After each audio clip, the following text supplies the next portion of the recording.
Dollar. Dirt on money, no soul. Had to go and get it, ain't no time to kick it. Got a stack and flip for my foes. Dollar. Please tell me you can hear me. Don't turn your back and don't neglect me. Just let me know if you need me.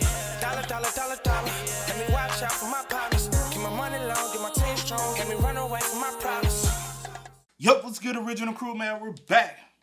We have the most terrifying cults to ever exist.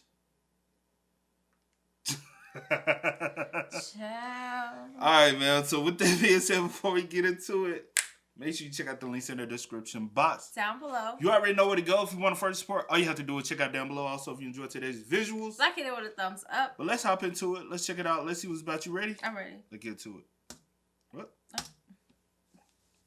Let's start with the strange and slowly work our way towards the most terrifying ones on the list. Number 7, the Russian Doomsday Cult. The Russian Doomsday Cult would make international news in November of 2007, when around 35 of their members barricaded themselves inside of a small cave in Russia's Penza region. And when authorities went down to investigate and remove them from the cave, the cult members would respond by threatening to blow themselves up. With some of the members even bringing their children inside of the cave, police were left with no option but to wait them out. But before I tell you how this all ends, let's first cover the origins of this mysterious group and how they got to that point. The cave dwellers were originally part of the Russian Orthodox Church, but they would end up leaving the church when a self-proclaimed prophet named Pyotr Kuznetsov convinced them that the world would soon be coming to an end. Pyotr would refer to his new followers as the Chosen Ones, which made them feel special. Pyotr would ban his followers from eating processed foods, watching TV, or handling money. That's crazy, because now you finna get them in. That's control. That's establishing control. Money, food. I control how you eat. I control how you spend your money. How you spend your free time. Yeah. That's control. That's establishing control. Yeah, most definitely. Once I got you under that type of control, I can control anything else I want you to do. Mm-hmm. That's all it is. And that's insane. That's other forms too, though. Yeah. Other things we might not deem as being of that. They do the same thing. Okay. They control the way you eat, who you interact with, how you spend your free leisure time, and how you spend your money. You gotta give your money to the.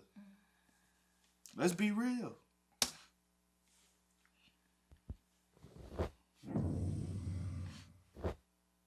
They would also reject barcodes, national identification numbers, and passports, since Pyotr convinced them that they all contained the mark of the beast. But after some time had gone by, his followers began to ask questions.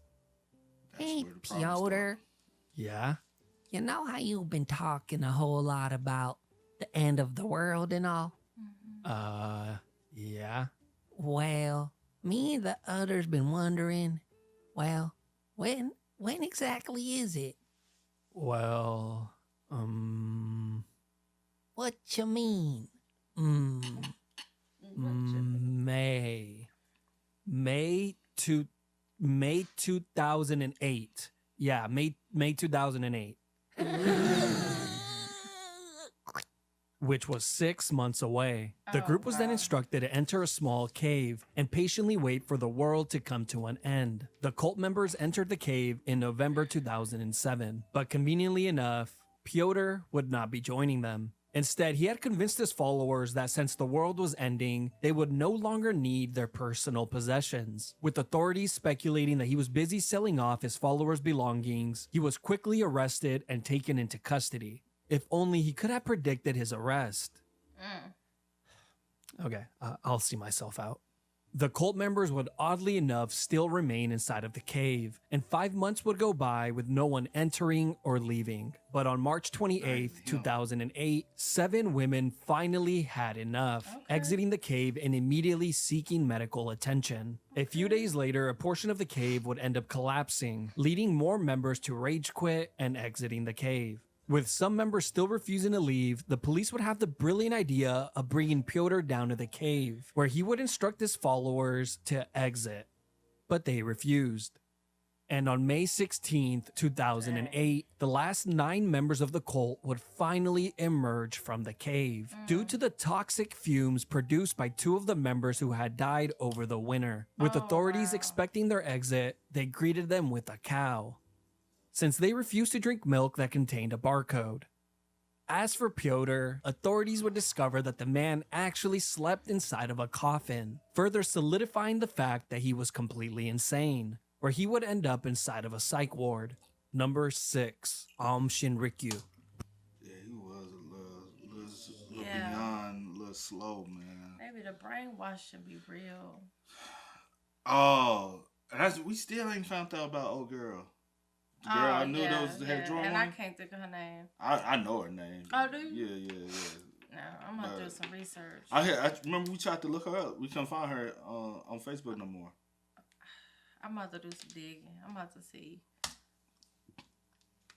Probably one of the most infamous and dangerous cults to have ever existed. In 1987, this cult would make themselves known to the world when a few of their members orchestrated the deadliest domestic attack in Japan's history, leaving 13 innocent people dead and over 6,000 injured. But before we get to that heinous attack, let's first cover how this cult began. The year is 1987. A man named Chizuo Matsumoto began to distribute pamphlets, claiming to have reached a new level of enlightenment through meditation. The pamphlet advertised a yoga class where you can come and learn about his amazing discovery. But during these classes, he would spend his time preaching about the end of the world. And that should have probably been your cue to updog your way out the class.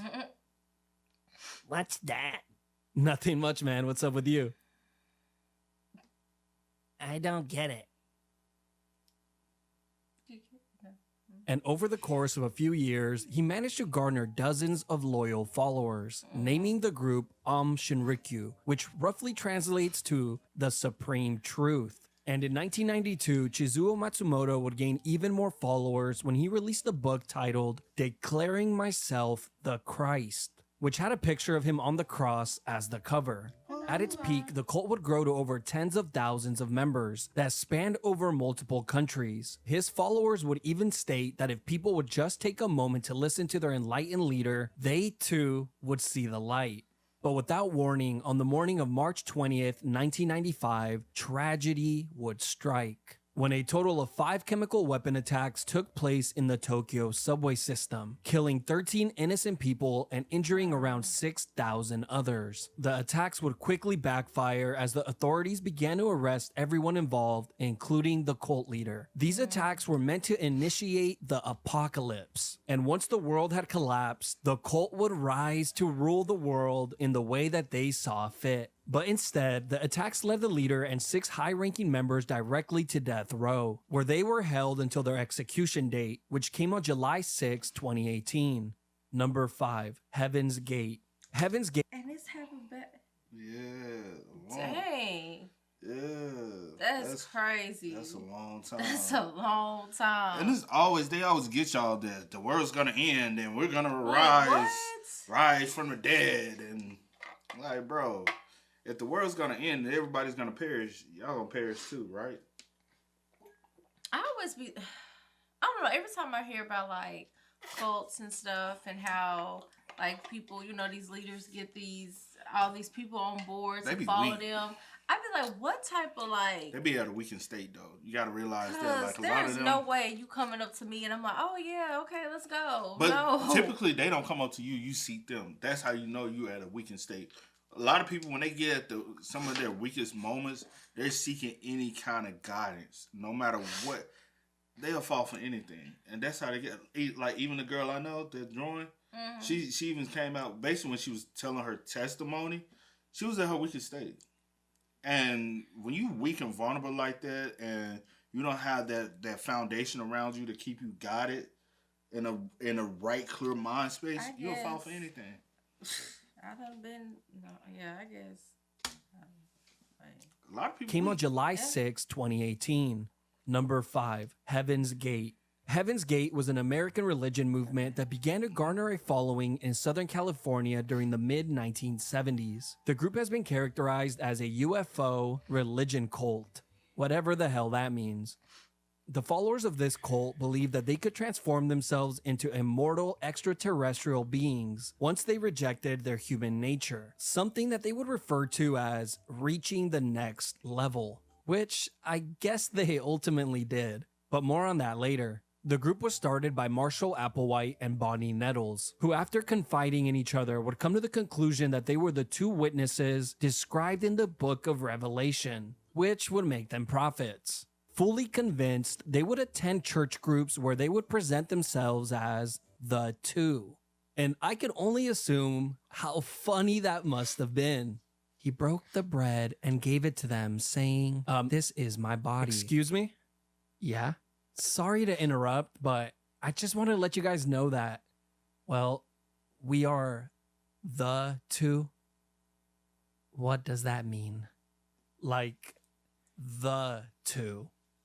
I'm not following. You know, like what two? The two from the book of Revelations? Right. Get a load of this guy. That's funny.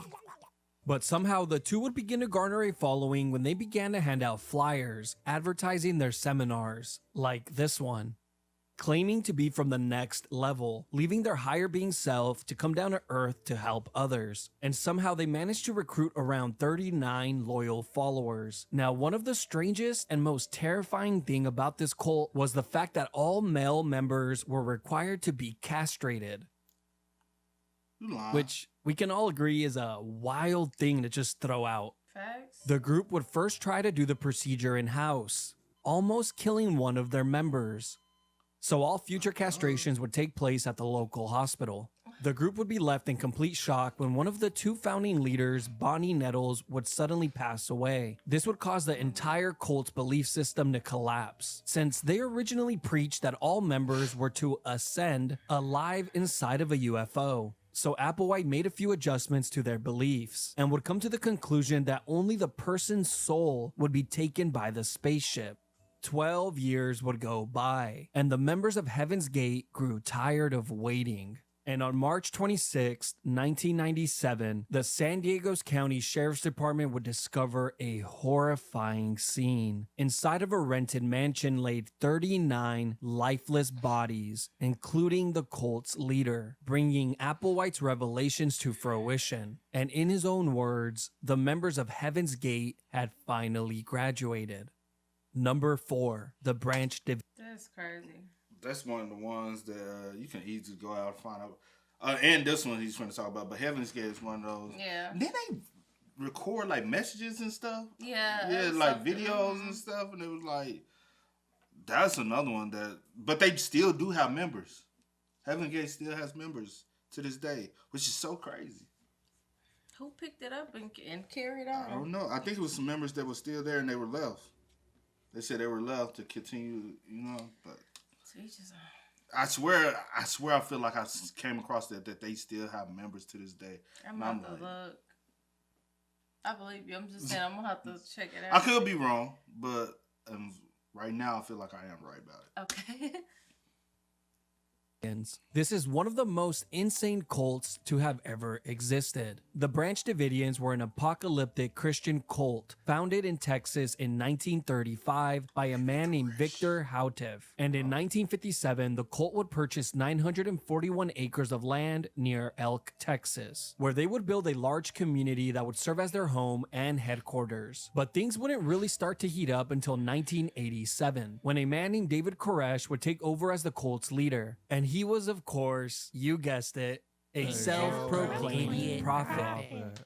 According to David, he was appointed by God as a prophet with the task of bringing the day of judgment. But David's downfall would start when he began to illegally collect and stockpile dozens of guns and thousands of rounds of ammunition, since he was preparing for the upcoming apocalypse. And on February 28, 1993, federal agents would arrive at the cult's doorsteps with a search and arrest warrant in hand. But the Davidians' cult members had no intentions of allowing them inside inside or arresting their leader. And within moments, gunshots began to go off. In the gunfire, 4 federal agents and 6 Dividians would end up losing their lives. But this was just the beginning. The cult members would go on to barricade themselves inside of their compound for 51 days. But eventually, the FBI was given the green light to enter, firing multiple tear gas canisters inside, and shortly after, the entire building would erupt in flames. And to this day, no one really knows who started the fire, but after it was lit, the standoff would end within the hour, with 76 Dividians and their leader perishing in the fire or by smoke inhalation. And for the high-ranking cult members who managed to escape with their lives, they would end up inside of a cell.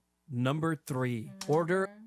That is sad though. The whole situation when you really know about it, and like do the research, which it ain't even that much research you got to do. You can just watch the TV series and you get a lot of facts. Some for television purposes is exaggerated, but for the most part, it's the truth. Yeah, you know what I'm saying. From the you get a good idea of what was going on, what happened, and stuff like that. Yeah, because they pictured it very well. You know what I'm saying. Like, and I did forget David Koresh didn't started. It was passed down from multiple people. Yeah. Like, he just was one of who, when he got to him, he was like, he turned it like to some like. Yeah. And he was probably the worst one. Never mind, I ain't gonna say that. I'm finna say that I think I did read about the different people who was over it at one point, but I once you look into, cause trust me, I looked into all of it. Once you look into a lot of it, it's super repetitive, and it gets foggy after a while.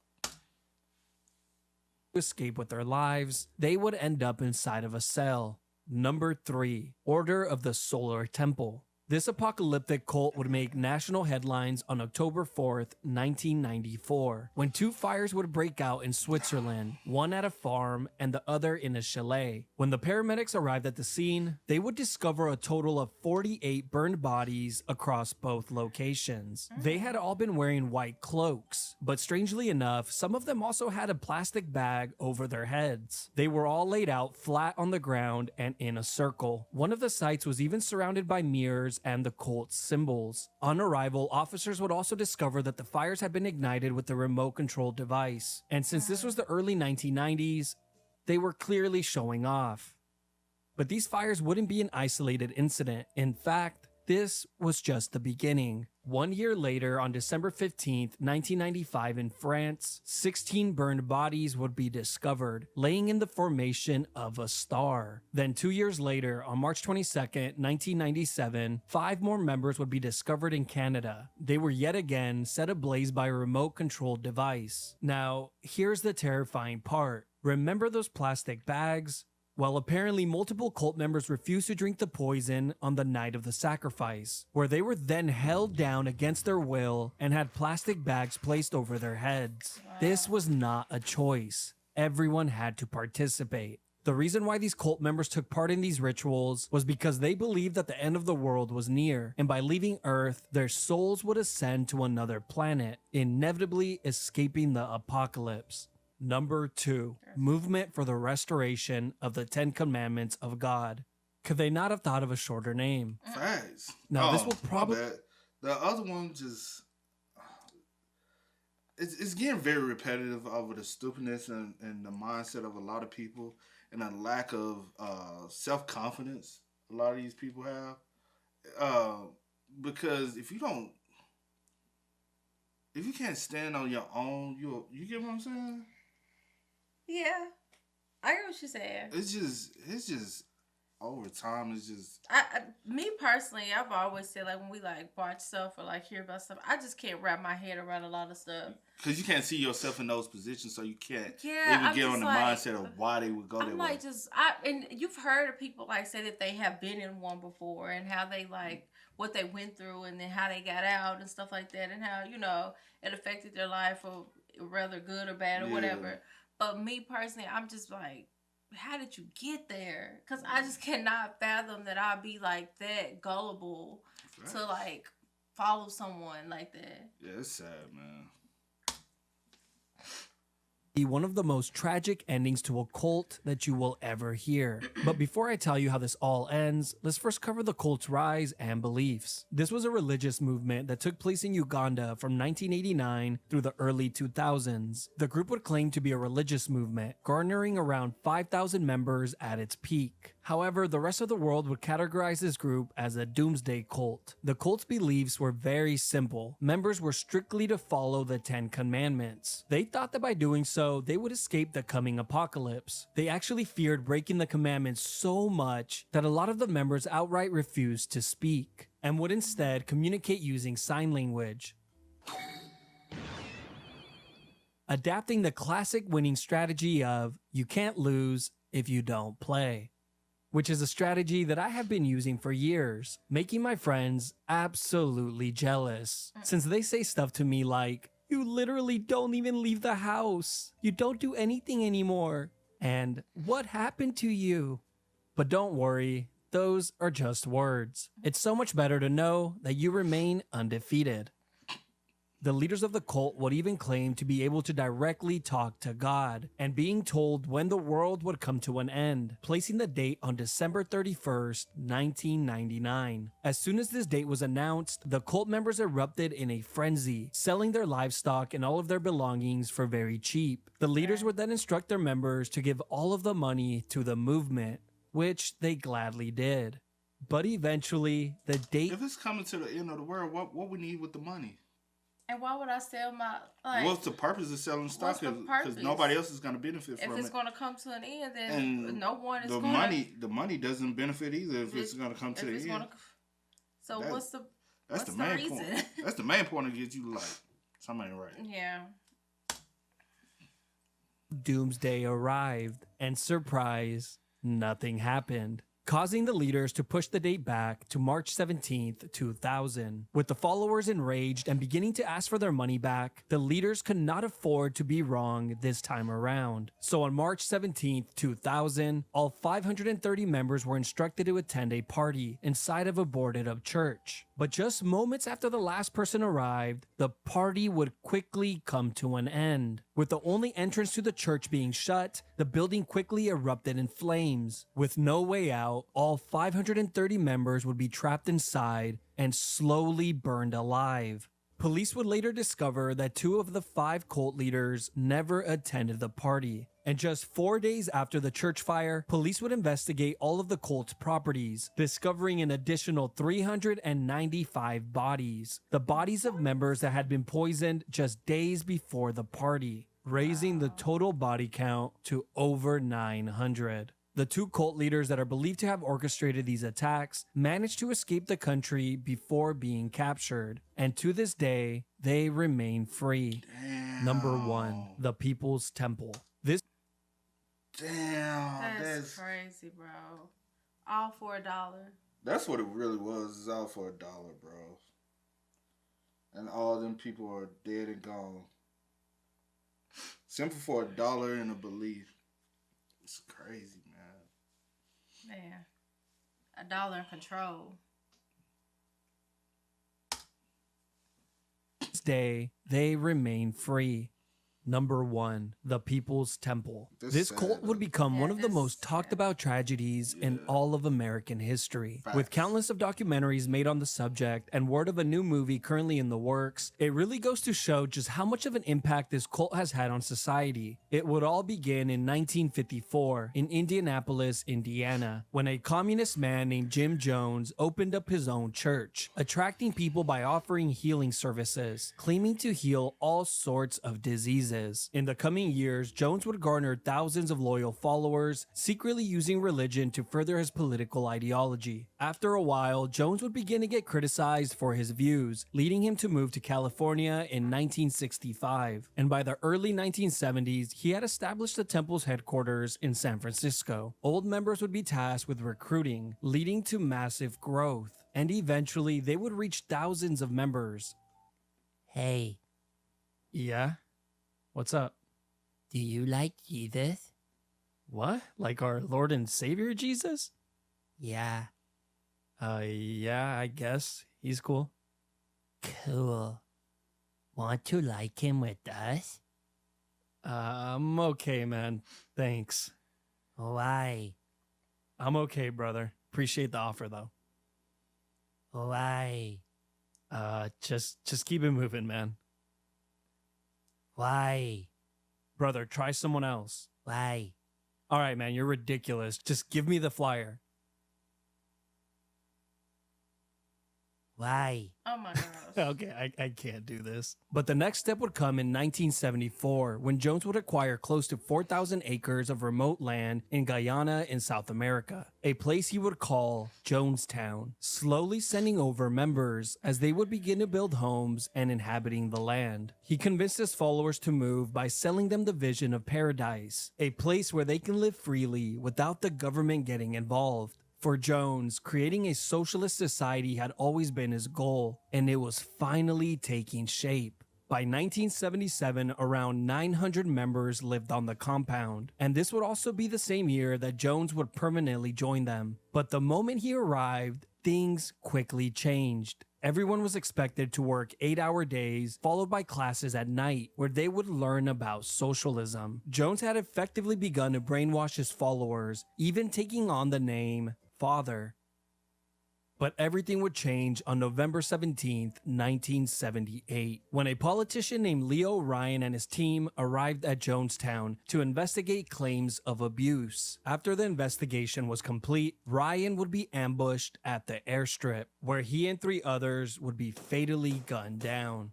Jones, knowing that the end was near, had a few helpers prepare a giant tub of grape-flavored drink, adding to it a concoction of drugs and cyanide. He would then instruct all of his followers to drink a cup. Not knowing what was in it, his followers blindly followed his instructions. And with that cup, they had all but sealed their fate. More than 900 people, including Jones, would end up dying shortly after. This incident would create the famous saying, "Don't drink the Kool-Aid," meaning to not blindly follow a leader or ideology without questioning or critical thinking, or you just might end up like the people at Jonestown. That's one thing I always thought about, like with the Jonestown thing. I was surprised that they never made a film about it. Yeah. He said it's in the works, I guess, but I was always surprised. I was like, why? Why y'all never made a film about Jonestown? I think it was because there were survivors. Not of the massacre, of people who escaped before. The ones that escaped before it had went down. Yeah, before everything went down. Yeah. Yeah. So there's still people who are that were a part of it and have talked about it and the after effects. People who said they lost their parents, their whole family, and they were just able to escape. Some people ran into the woods. Yeah. Basically, literally ran away. Yeah. So they just hid. Yeah. It's sad though, It's man. very sad. Like when you really know about it, like all these situations, because even the Vatican's out of Texas, with David Koresh, it was survivors from that situation that literally talk about is survivors from the ones with the space, the UFO. I forgot about Heaven's Gate. Heaven's Gate, yeah. There's people who still live and talked about that one. So they're all crazy, man. But hey, y'all spam us up. Let us know if y'all know about any others. One of them, I literally do know somebody that grew up. She's in one right now, and it's sad though. And I think it's different when it's it's the kids. Like the kids can't control what their parents doing. Like they just following their parents. But yeah. True. But hey, man, y'all spam us up. Let us know y'all thoughts about it down below. But as always, I do go by the name DJ Kid to see. We are. Had to go and get it, ain't no time to kick it. Got a stack and flip for my foes. Dollar.